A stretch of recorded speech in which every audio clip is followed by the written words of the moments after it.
नमस्कार।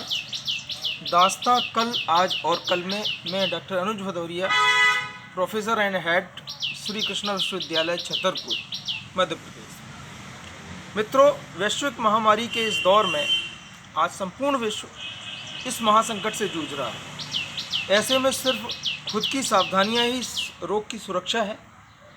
इसलिए सर्वप्रथम हमें खुद सतर्क रहना होगा और इसके साथ ही साथ शासन द्वारा जो जारी किए गए दिशा निर्देश हैं उनका भी हमें विधिवत रूप से पालन करना होगा। मित्रों, इस रोग के संक्रमण में आजकल हर जगह पर इम्यूनिटी के चर्चे चल रहे हैं कि इस संक्रमण को रोकने के लिए हमारे शरीर में जो उपस्थित प्रतिरोधकता है या इम्यूनिटी है उसको किस तरह से बूस्टअप किया जाए, किस तरह से उसको बढ़ाया जाए। इसको बढ़ाने के लिए बहुत सारे हमारे आयुर्वेद में या जिनको हम कहते हैं कि हमारी जड़ी बूटियों में बहुत सारे ऐसे रहस्य हैं जिन्हें हमें जानने की आवश्यकता है। और निश्चित तौर पर ये बहुत सारी जड़ी बूटियाँ हमारे शरीर में प्रतिरोधकता को तो बढ़ाती हैं, इससे सबसे प्रमुख बात यह है कि जो संक्रमण का खतरा है वो कम हो जाता है। मित्रों, कुछ हम इसी तरह के वानस्पतिक जड़ी बूटियाँ या पेड़ पौधों की बारे में हम आपको बताना चाहते हैं जो इस कोरोना या कोविड-19 जो संकट है या इसका जो संक्रमण है उससे आपको बचा सकता है। तो इसके लिए सबसे पहले हम आपको बताते हैं लठजीरा या अपामार्क, जिसको एकाइरेंथस आस्पेरा कहा जाता है।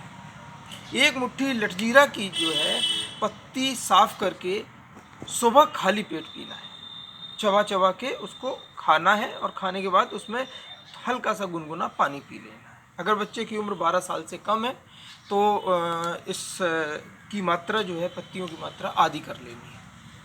इसी तरह से सफ़ेद मदार का पौधा, सफ़ेद अकौआ, जिससे बुंदेली में अकौआ बोलते हैं ना। अकौआ दो तरह का होता है, एक होता है जो पर्पल कलर का होता है जिसको कैलोट्रोपस प्रोसेरा कहते हैं, एक सफ़ेद रंग का होता है जिसे कैलोट्रोपस गिगेंशिया कहा जाता है। और इस अकौआ या मदार के पत्ते में बहुत सारे औषधीय गुण होते हैं। तो इस जो पत्ता है ना, इसकी लगभग इतनी आकार की जो है पत्ती को हमें लेना है और लेने के बाद जो है आधा चम्मच त्रिफला चूर्ण, जिसमें हर बहेड़ा आंवला तीनों होते हैं, ये त्रिफला चूर्ण कहलाता है। बाज़ार में भी बना बनाया मिलता है, आप घर में भी इसको बना सकते हैं। इस की पत्ती के साथ ही साथ जो है आपको ये त्रिफला चूर्ण आधा चम्मच लेना है। इसके अतिरिक्त जो है पीपल, जो हमारे धार्मिक ग्रंथों में बहुत ही पूजनीय पौधा है और इसका बहुत महत्व भी है।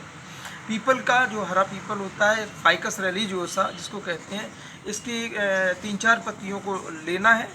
और इसके अलावा जो है एक लौंग और छोटी छोटी पीपल, कम से कम नहीं 4-5, उनको जो है तवे पर भून लेना है। दोनों को, लौंग और पीपल को भूनने के बाद जो है इन 3-4 पत्ते हरे पीपल के इन्हें जो है नियमित सेवन करने से भी हमारे शरीर की प्रतिरोधकता बढ़ती है। इसके अलावा च्यवनप्राश है, च्यवनप्राश के अलावा हल्दी मिला हुआ दूध है और भी शहद है। नींबू तो निश्चित तौर पर जो विटामिन सी के सोर्सेस में माना गया है, तो उसमें जो नींबू कुल के जितने भी पौधे हैं, जो जितने भी फल हैं, वो प्रायः हम लोगों को प्रयुक्त करते रहना चाहिए।